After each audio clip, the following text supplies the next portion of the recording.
All right. Chris and I are super excited to be with you all today for the next hour to walk through the breakthrough blueprint. Right. We're super excited to have all you here today. If you didn't hear me mention it before, we got a breakthrough blueprint worksheet that we're going to be referencing throughout the next hour. So take a minute. It's in the chat if you need access to that worksheet, but please make sure you grab that so you can follow along with us. So without further ado, let's jump right into it. As many of you know that are joining us, the post-COVID boom is coming to an end, right? We're beyond 2021, 2022, and 2023.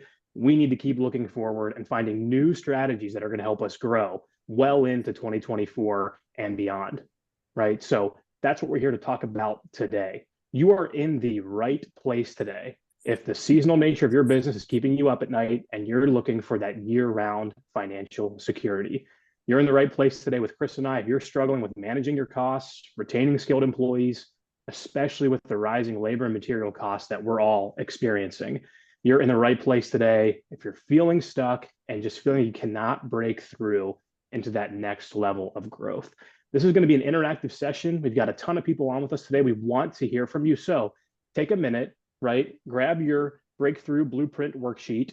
Look in the top right corner of that, and you're going to see a box that says your word, right in that top right corner. What we're asking you to do there is take a minute and just make a one-word statement about how you feel about your business and your life right now.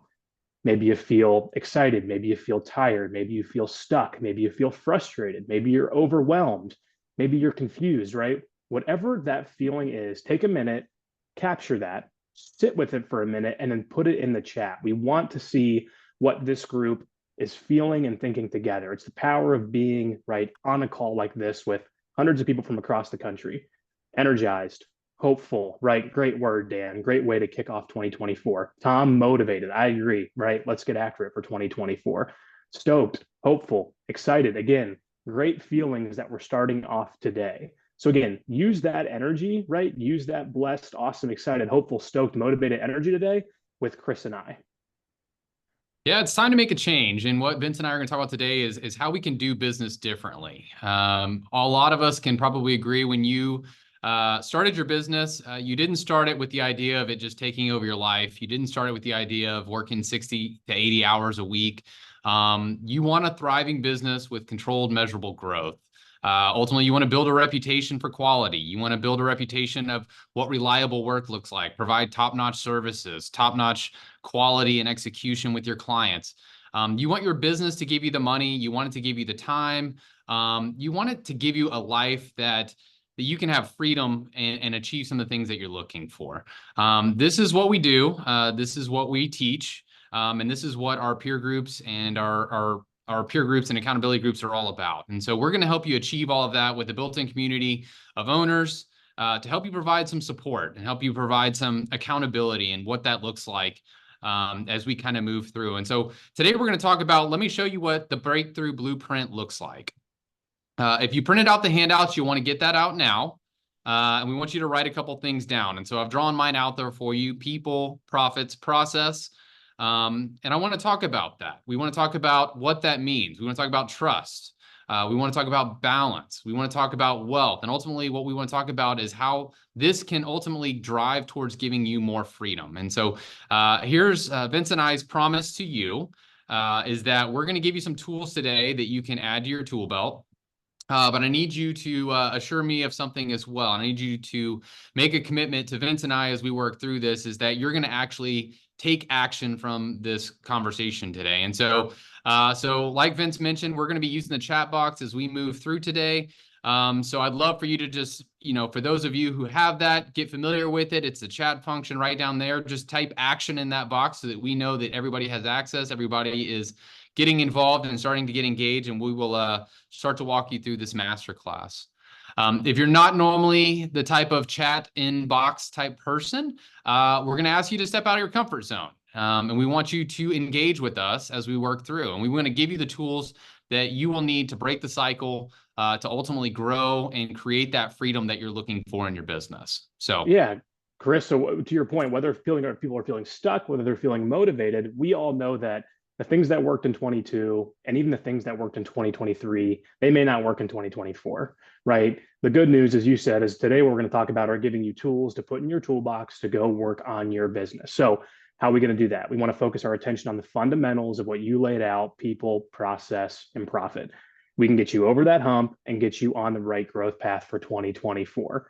You do not have to work all by yourself. This is not going to be something 24/7 you have to do to make it happen, right? We may think that, right? But it's simply not true, as many of us know, right? Chris and I have been in this industry. We're landscapers ourselves. We've helped hundreds of owners, right? Like the owners on this call, be successful.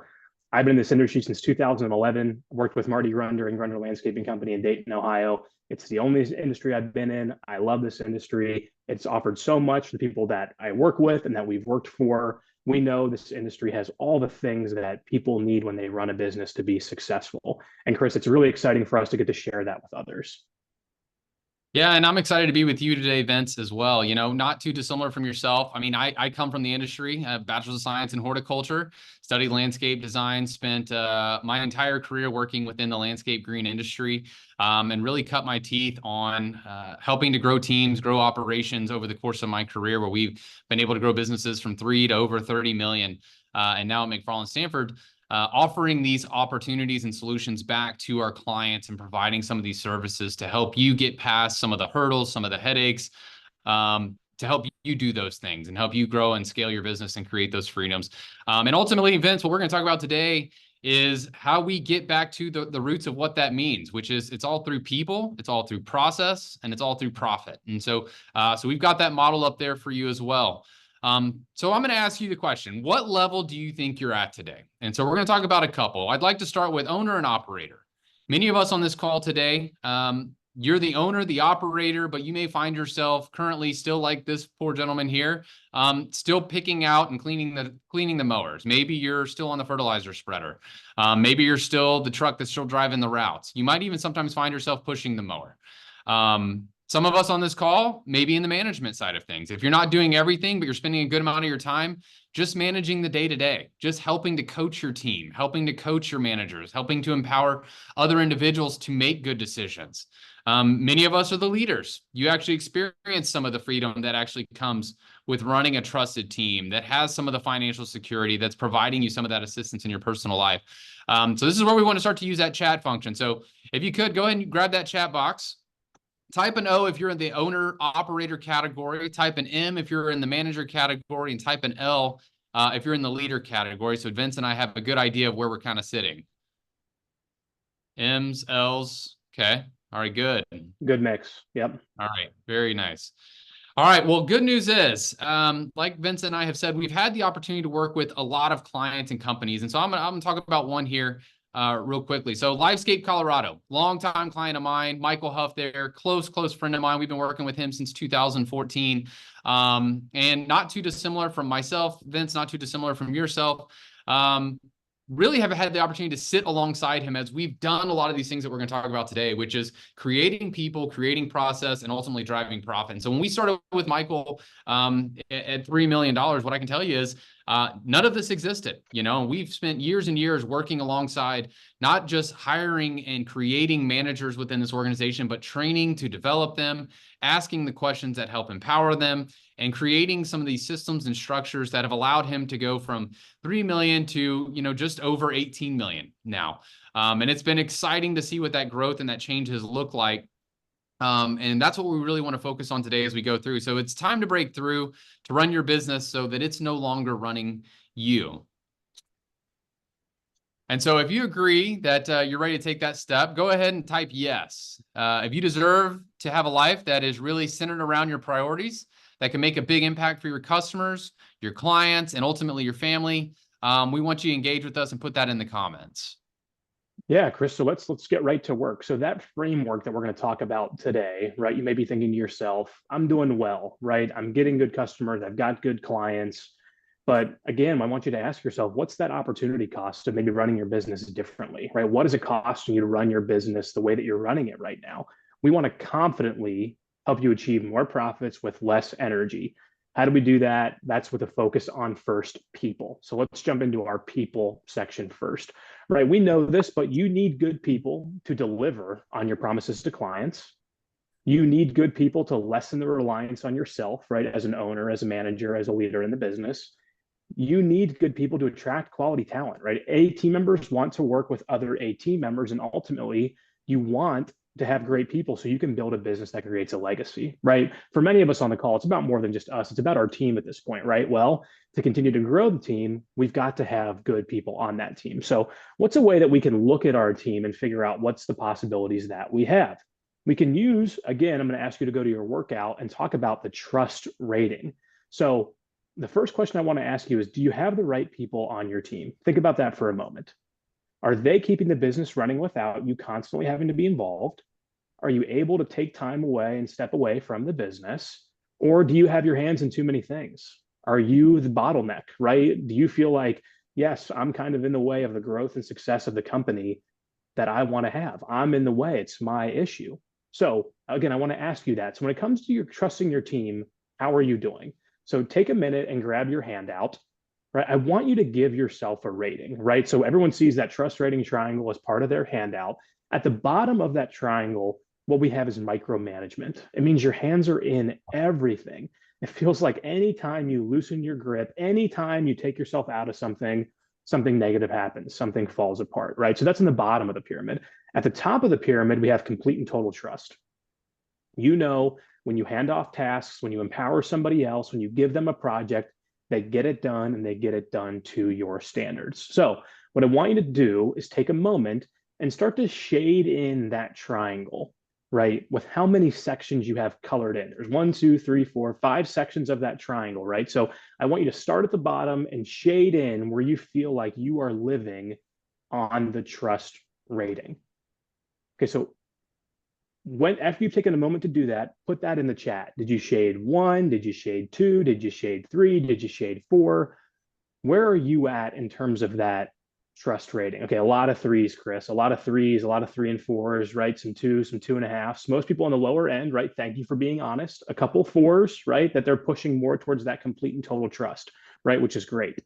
So obviously, what we want is for that whole triangle to be filled out, right? We want complete and total trust, but even if it might look like just a few sections are shaded in, we're doing okay, right? And we can build on that over time. So what's a way that we can do that and build over time, right? We have to understand that our company is only ever as strong as our team is, okay? And if you take a minute and you just think about your team, right? If you think about your team, think about the faces on your team, we know who the A players are, right? We know who the rock stars are, and we know who aren't, right? We know those members of our team who we need to develop, we need to coach, who we need to grow, right? But one of our favorite ways to really clarify that for people is through something called the red, yellow, green, the RYG exercise. So what this exercise entails is an organizational chart.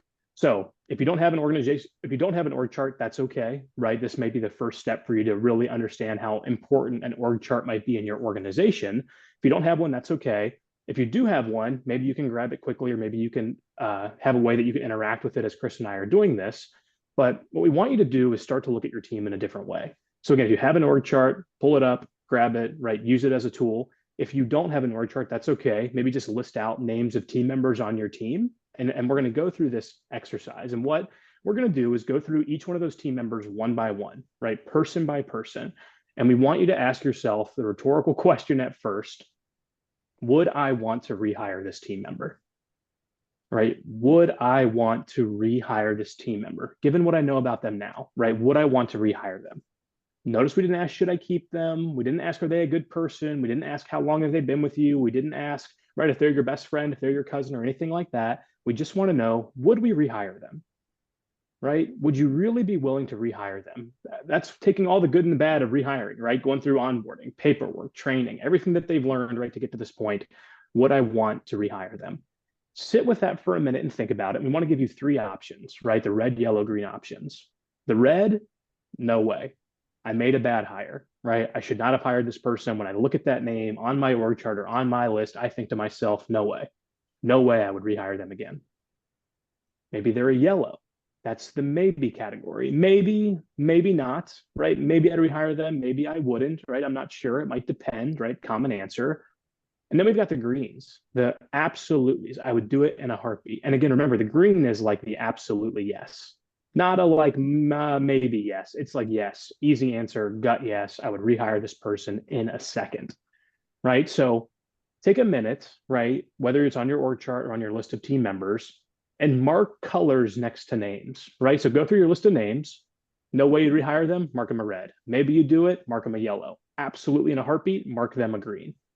Okay. And if you find yourself trying to find the best, right, trying to come up with maybe an excuse of why you'd rehire them all, why they're all yellows or why they're all greens, you're either super lucky and we got to figure out what luck you have and how you got it, or maybe you're not being totally honest with yourself, right? Remember, we are rating the person, not the position they're in, not how long they've been with you, none of that, right? Just the person. Would I rehire them? And as you're thinking about that, some ways that you can help your filter, help think through that process, you could ask yourself, are they reliable? Do they show up? Do they do what I need them to do? Right? What's their attitude like? Are they taking us up? Are they dragging us down? Are they positive? Are they negative? Right? What is their attitude like? How do they interact with the rest of the team? They may be a superstar performer, but man, if they can't fit in culturally, probably not going to be a green, right? Green's a huge part of a cultural fit.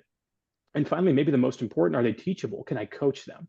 Right? Have they demonstrated that they're willing to listen? Have they demonstrated they're willing to grow?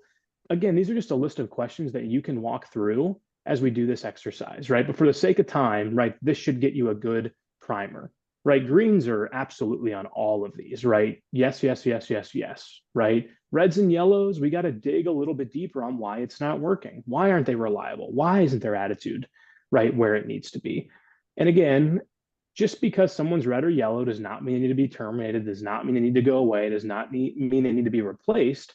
You got to look at several inputs, right? Some of them external, some of them internal, but it's not a death sentence for anybody. It's just a way of evaluating where we are and where we need to look. So again, as you determine next steps, maybe you're looking at your greens, maybe you're looking at your reds or yellows. What do we need to do to get them to the next level? How do we turn our reds into yellows?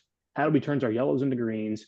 And how do we take those greens and get them to step into more of a leadership role, right? That's the opportunity. If we've got A players, we've got greens, maybe there's more that they could do. So that was a quick version of this red, yellow, green exercise. As a part of our ACE Discovery meeting, we spend a whole chunk of time going through this, learning from one another, really diving into each category, asking those nuanced questions about if they're a red or they're a green or why.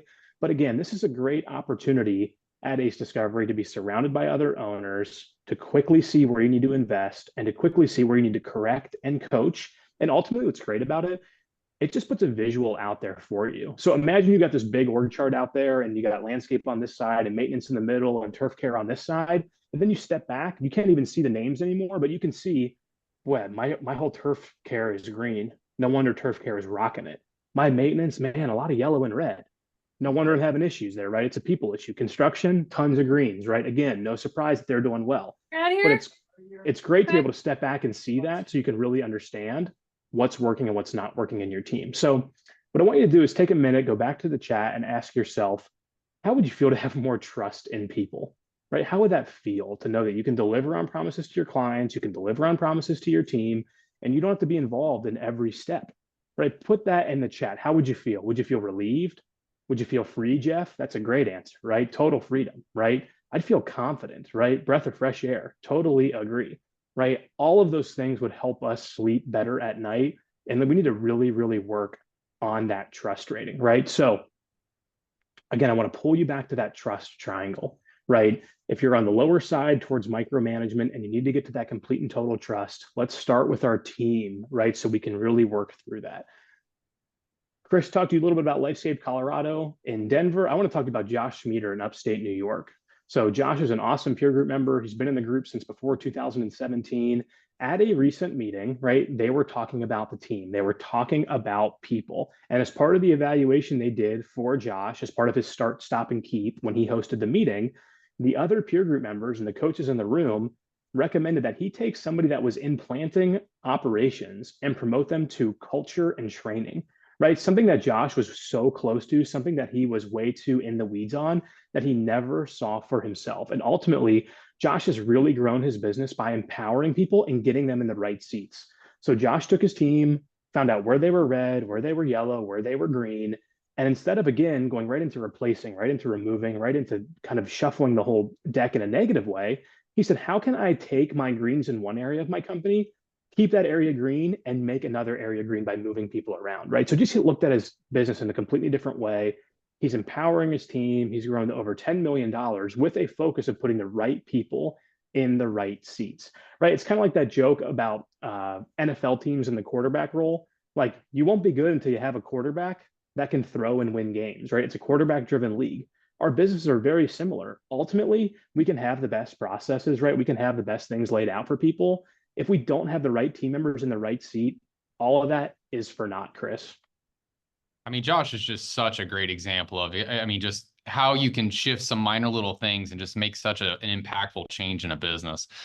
So let's talk a little bit about what process is. So here's the truth. How can we have trust in our teams if we're not ultimately empowering them? You know, it's not just our teams checking tasks off the list. We need to make sure that tasks are done to the highest standards and ultimately representing what your business stands for. So process makes sure everything is running like clockwork, you know, while you're free to do other things. When you are currently out of the office on vacation, or you're at a peer group meeting, or you're doing all of those things, or maybe you're just working on some internal stuff internally at the office, it's that trust of being able to know that the process exists and it's going to help you execute and help your team execute without it. So we're going to ask you to pull out your balance sheet. So how are you spending your time? Do you feel like you're constantly either working on your business, or are you thinking about your business, or can you even get away from your business?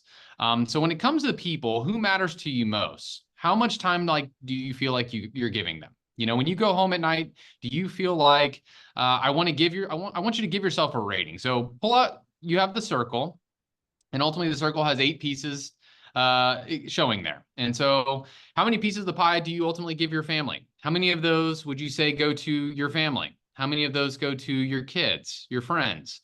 And I want you to give yourself a rating. Shade that in there and just type that into the comment box. You know, because what we want to talk about is we want to talk about high quality focus time. You know, here's what we want, but here's what I want to see. I want to see landscape business owners able to commit more of that time to those things that are most important to you, those things that you want to be spending your time focusing on. And so right there, many of you feel like this. This is what happens, is the business is driving us, and ultimately we can't get away from it enough to ever feel that balance. So the truth is, I can't give you more time. You know, time is finite. No one can actually give you more time. So what Vince and I are talking about today is we want to be able to free up your time with process. And this doesn't have to be that hard. So we're going to talk about the 5 W's. And when we talk about process and the 5 W's, we're going to be talking through what that means to improve efficiencies. We're going to talk about what that means to ensure quality. We're going to talk about what that means to enable and scale more effectively. And then ultimately building sustainable growth. Ultimately, what are all these things doing? They're freeing you up for that more personal time that we're trying to get to fill in that pie graph. So even as you're losing team members, even as you're adding team members, even as you're growing or scaling up or scaling down, we're creating that balance. And when building your processes, you need to focus on the 5 W's. And so when we think through the 5 W's, we're thinking through why, we're thinking through when, we're thinking through who, what, and way. So let's start with why. Why do you need the process? Why is process important? Well, ultimately, what does it accomplish? How does it hit the bigger picture? How does it support the bigger picture? You know, so example, I had 3 back injuries from my team members while they were trying to plant 6-inch caliper trees. Why? Why did I have those back injuries? You know, why is this happening to my team members? We talk about when. How do we define success within the organization? You know, what would help define success in the organization? You know, what does a win ultimately look like when you outline that with your team members and they show up to the job site? What is a win? You know, so paint the ideal picture of what this will look like when the process is running. Trees get planted in a timely way with no injuries. That's my win. You know, we want to see our EMR ratings come down and our mod ratings come down because guys aren't getting hurt. That's a win for us. Who is going to own this? The more complicated the process, the more experience we need for the person owning this process, right? Get your team involved in creating the process. Don't be the guy that feels like you have to create every system, every structure, and every process within the organization for this thing to work effectively. Understand that if you have the right team members on board, then ultimately who gets answered by allowing them and empowering them to build ownership and ensure that they are getting that buy-in and creating that buy-in through developing that system and creating that standard operating procedure and that process. And ultimately, you're building new leaders by creating and answering the who question. So back to our example, the lead arborist on our team is the person assigned to tree installations. Who is responsible for making sure people don't get hurt? The lead arborist. Who is responsible for making sure that the guys are prepared before they get to the job site? The lead arborist, right? So think about who is the owner in that category. So let's talk about what. What does the process owner need to complete this? Do they need budgets? Do they need tools? What are the resources? What are the other team members that might need to be engaged or involved? What is the other data or information that might need to happen or need to occur to make sure that these trees even show up to the job site? What needs to happen to make sure we have the right machinery, the equipment? Do I need to have a skid steer there to lift this 6-inch caliper tree? Do I need to have burlap there to make sure we don't scar the trunks of the tree when we're starting to lift and turn and twist and move these things? But what is going to happen to create a good system, structure, and process to make sure we're able to execute? And then finally, way. What is the way? How will we get this done? Does it require a weekly meeting? Is there an offsite retreat? Is there a memo outlining the process? Is there a video helping you create that structure and show them the way? Is it you being on site, helping them and teaching them of what that means to actually load a truck or to do a ball and burlap or to chain a root ball and move this tree? What is the way of creating an onboard process that creates that repetitive nature that allows you to do this and then repeat it and repeat it and repeat it and be able to execute in a way that allows you to be successful time after time after time? So I'm going to ask you a question. If you had a strong process in place, how much time do you think that would save you ultimately each week? What would you do with that free time? So type that in the chat. What would you do with that free time if you didn't have to be there on site every single time, ensuring that we didn't have injuries on site because we were creating good systems and process? Sleep. Yes, everybody. I agree, Christian, 1000%. Sleep. Spending with my kid, catching up with my friends. Yes, Dan, I would sell more. Yes, absolutely. So ultimately, what am I hearing? I'm hearing that you're creating space to do some of these things by creating systems, creating processes, and creating those opportunities. So I'm going to talk about a little bit, a small example here of one of our peer group members, one of our members of Aces Wild. This is Jeff Margulies up at Good Earth Landscape in Aspen, Colorado. Probably one of my most favorite places to visit when I get to see him and his team, he and his business partner, Josh Austin. And so I'm going to throw some pictures up there for you guys to take a look at it. And let's talk a little bit about what process means. And so I'm going to talk about the left. The left is what I found actually in their closet. This is, Vince, you're very familiar with this board. This is old school Marty Grunder Grow Group magnets. Yeah. Saw 15, 20 years ago that I think today we still see a few of these dinosaurs laying around in closets. And for many of you, this isn't a dinosaur, it's your active scheduling. But what we're seeing is that's the older way that he used to schedule. That is the process that was in place. Now, I'm not going to pick on Jeff because I know he doesn't use this anymore, but what I can tell you is it was a system. It was a process. It was something that he was using to effectively move through job sites, schedules, budgets, actual man hours, making sure his team had what they needed to execute. Now, fast forward, what do we see there in the middle? That is basically the modernized version of creating the same system and process by using technology and real live-time data to be able to give not only where those guys and where those crews need to be each day or how many jobs they need to hit in a given day, but now how many hours they need to have on each day. It also has tracking to show you what and how they're producing throughout the day in relation to their budget to actual man hours. So what has happened from that evolution of picture one on the left there to picture in the middle is you're seeing the evolution of what that system and process is ultimately doing to help them scale and grow their business. Now I'll rewind. That picture on the left there was when they were a much smaller organization. They were significantly smaller, and this was a full-time job just managing that iron board with magnets, right? And now we've got one digital dashboard that allows them to manage triple the amount of crews, triple the amount of volume.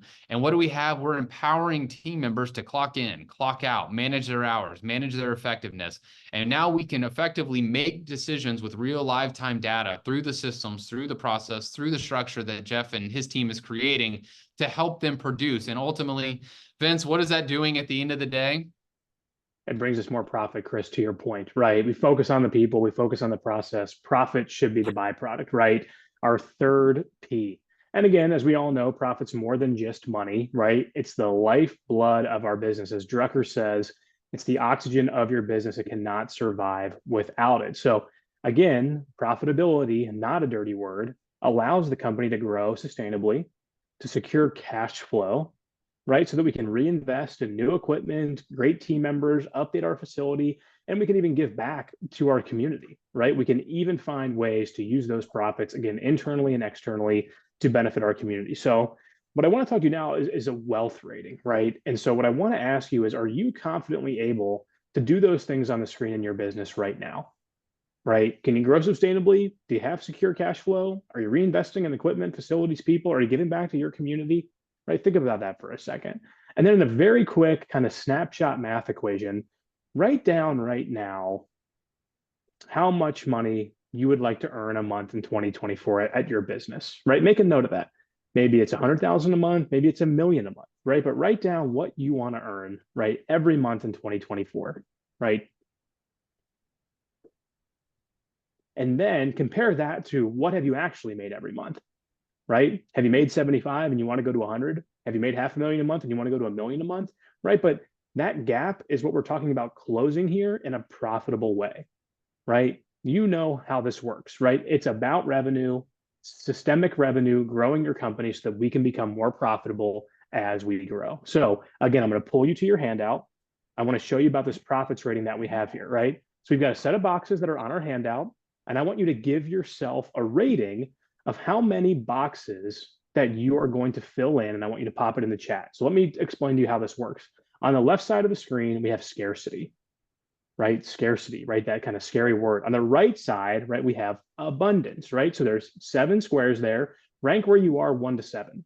Are you a 1? Are you a scarce? Are you a 7? Are you abundant in what you think you can do, right? So take a minute, rate yourself a 1, 2, 3, 4, 5, 6, or 7, and drop it in the chat.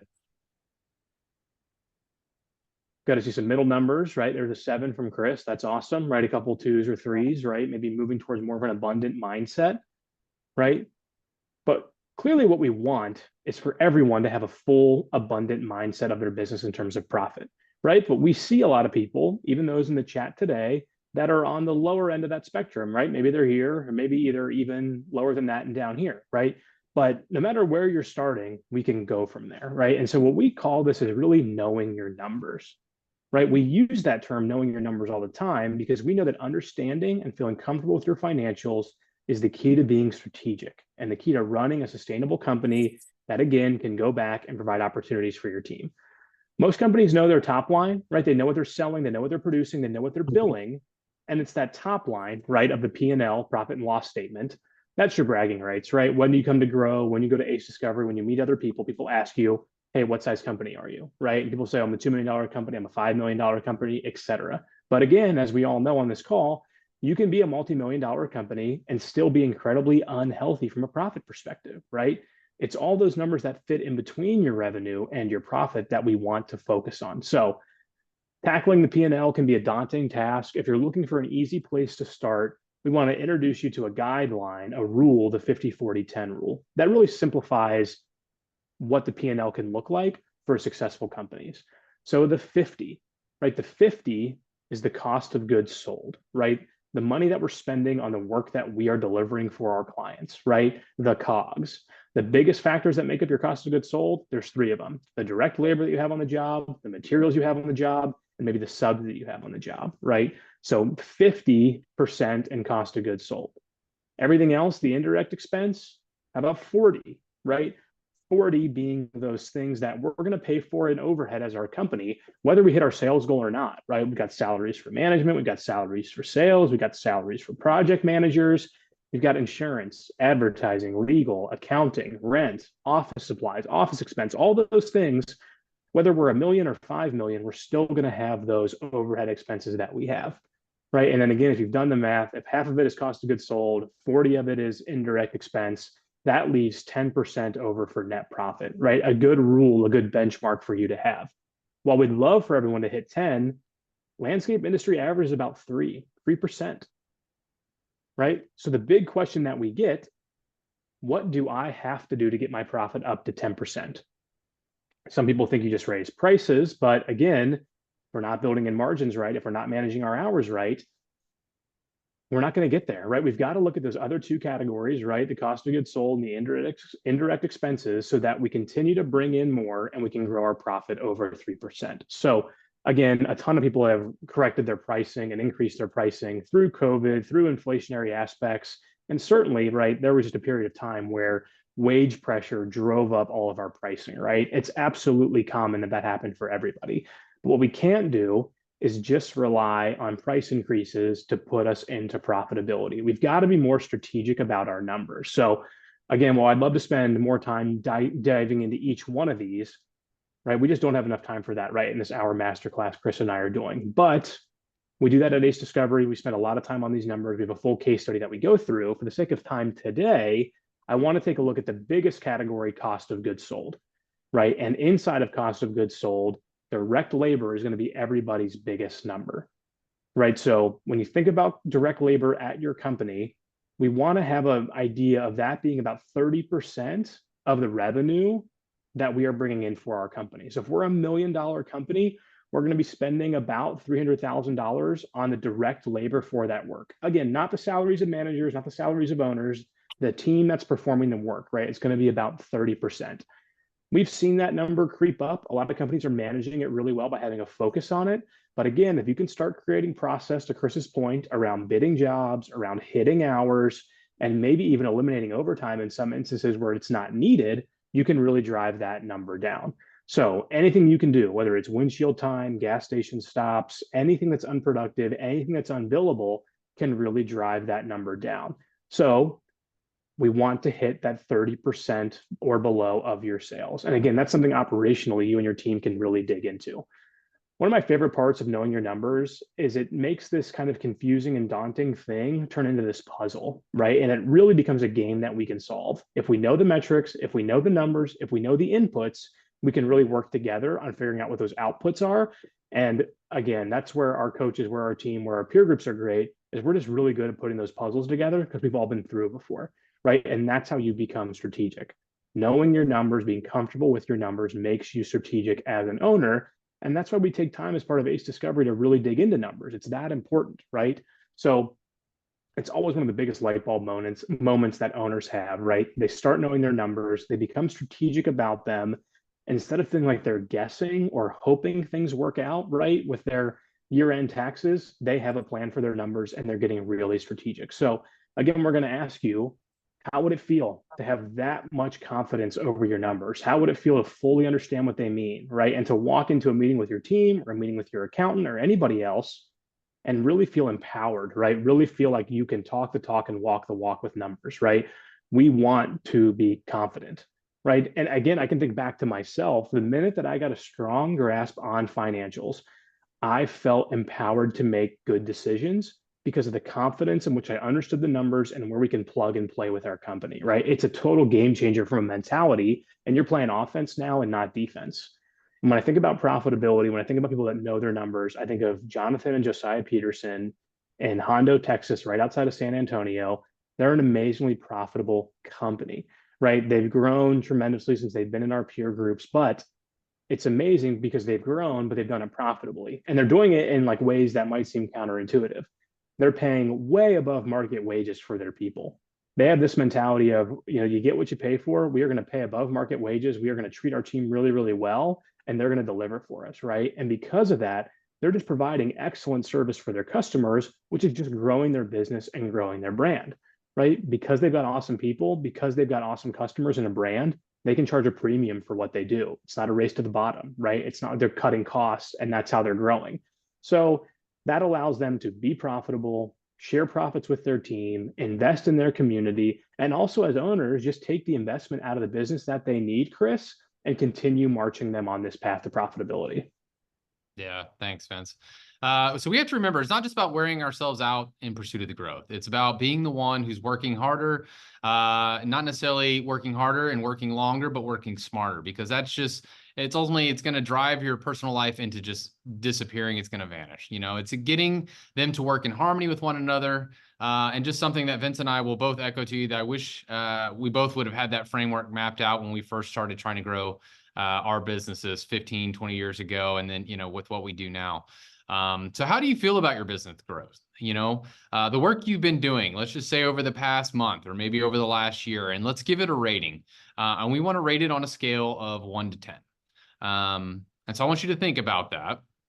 And 1 being low, 10 being high, and toss that into the chat for us. What are you feeling? 7s, 6, 5s. Okay. We got some 5s, some 4s. So no 10s, no 9s, maybe 1 8, Vince. So we've got some lower ones here, and some that are kind of in the middle of the road. So people feel somewhat confident. A lot of that's because we have backlog and we've got forecasts and we've got sales coming in, right?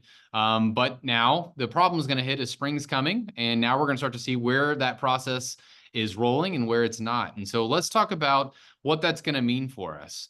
Let's take a look at what we can do.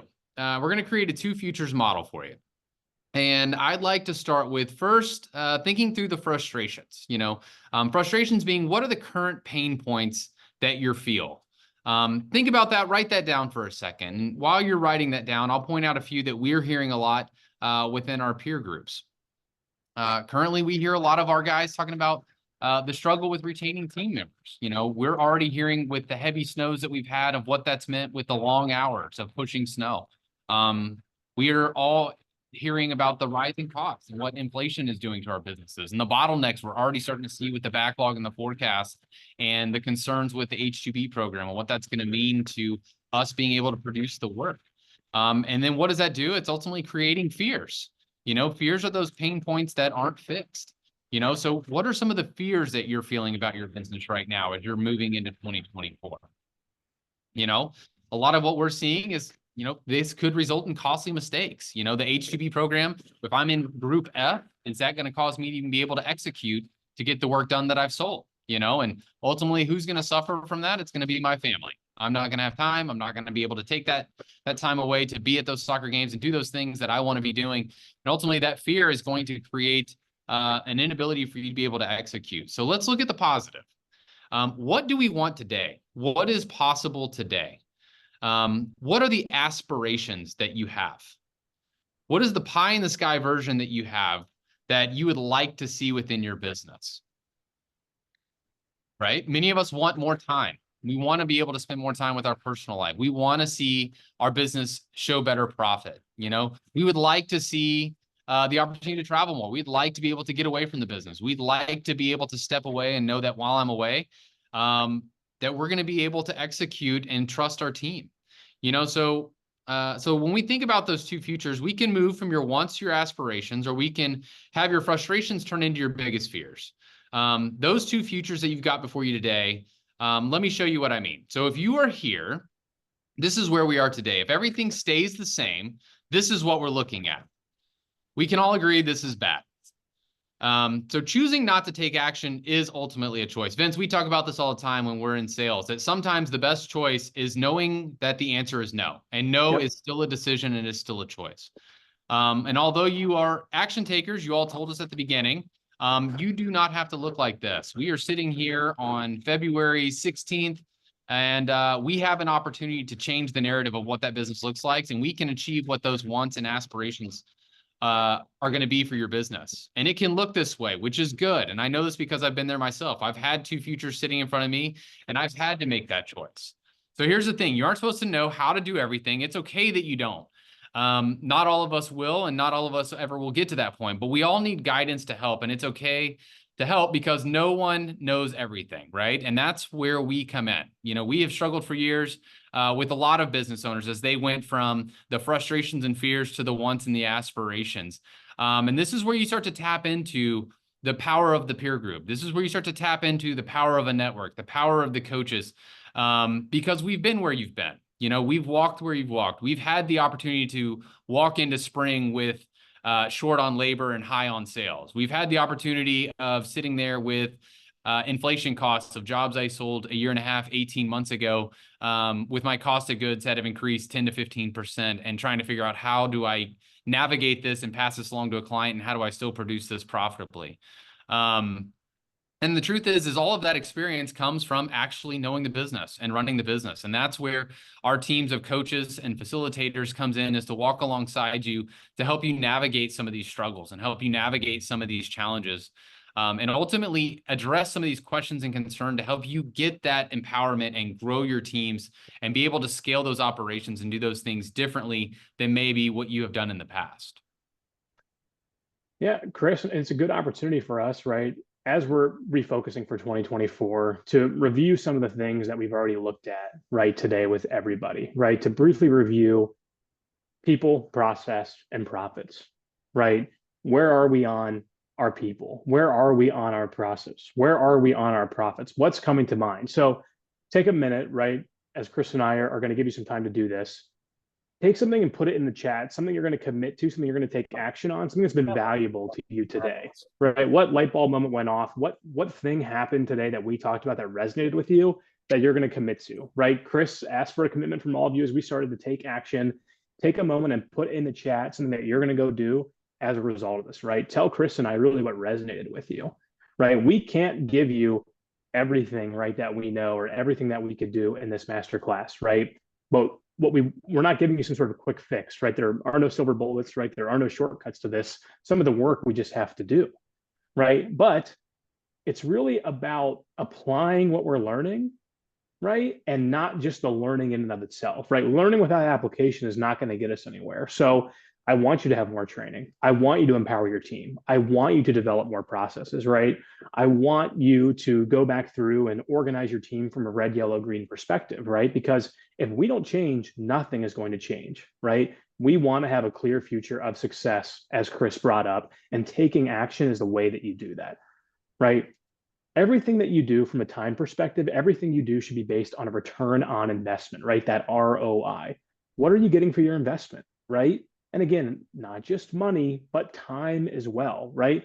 We all know people that go out and they spend a ton of money on trucks and equipment and software and tools and all these things that they think are going to help them grow their business, right? But we also know that trucks and software and tools and those other things can be a distraction for some people, right? It can be this bright, shiny object. It can be this kind of squirrel that they want to go chase, when really it's simply about doing the work, right? And not being distracted from our goals, not being distracted from what we want to accomplish. So, what's the way that we can accomplish that? That's why we have our ACE Discovery meeting, right? So, it's the perfect time to gain knowledge, to sharpen your saw, to see how other peers in the industry, right? People that are doing what we're all doing today together, right? What they're doing to strengthen their business. So, Chris and I would love to have you join us for our ACE Discovery meeting, right? It's next month in March, the 20th through the 22nd.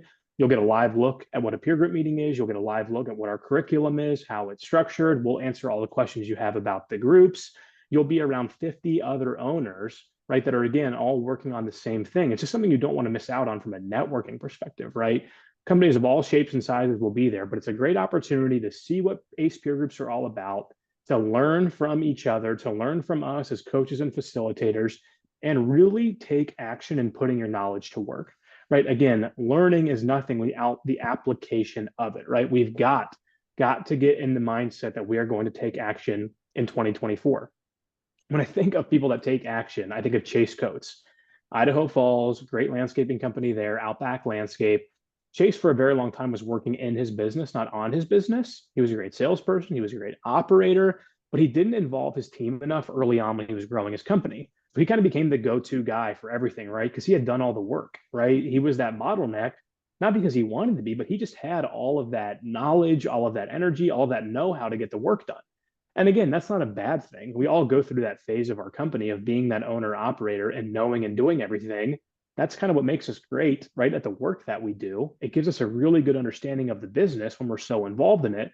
But over time, as the company grows, you don't know all your people. You can't visit every job site. You don't know all your customers. You don't know everything that's going on over time, right? Especially as you get over that $1 million, $2 million mark, the business just expands. And again, you cannot have your finger and pulse in every single thing that you do.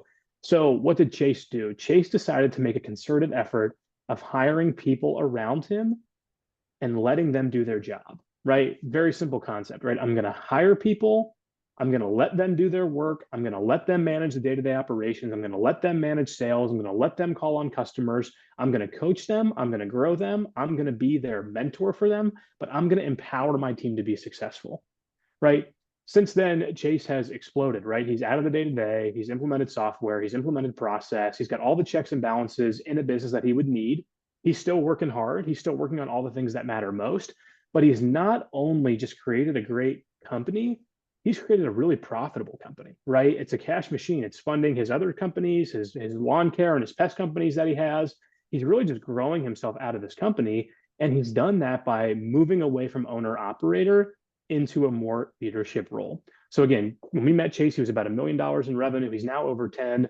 We're not taking credit for that, right? We've pointed them in the right direction, but Chase did the work. He took action, right? He put these things that he learned into practice. And again, Chase's results in ACEs is really anything but average when you look at everything else, right? On average, right, when we put people into peer group members, their net profit doubles in a year, their revenue doubles in 4 years, and we've got over $1.2 billion worth of revenue that we run through all of our ACE peer groups, right? We've got 15 groups, over 150 companies, 170 members, but it's just an amazing network to be involved in because you're around people that are, again, trying to do the same thing that we are all doing on this call.